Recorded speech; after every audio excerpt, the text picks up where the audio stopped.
ئەمڕۆ ڕۆژی 5 حوزەیرانی 2024 کە ساڵانە ئەم ڕۆژە دیاریکراوە وەکو ڕۆژی یادکردنەوەی ڕۆژی جیهانی ژینگە دەستنیشان کراوە.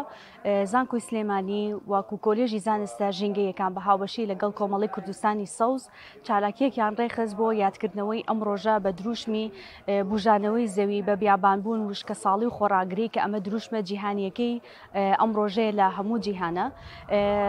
چالاکیەکە لە دوو سیمینار و پێشکەشکردنی پانێڵێکە خۆی بینی کە بۆ زیاتر قسەکردن لەسەر ئەم بابەتانە و دروشمانی کە کە ئەم ساڵ هەی بووە لە ڕۆژی جیهانی ژینگەدا و هەروها ڕۆڵی زانکۆی سلێمانی وەکو ناوەندێکی ئەکادمی بە وەکو ئۆفیسی پرۆژەکانی کە هەیەی چۆن توانیوێتی خزمەت بە بواری ژینگە بکێنێت لە ڕووی ئەو پرۆژانەی کە بە ئەنجامی گیانەوە.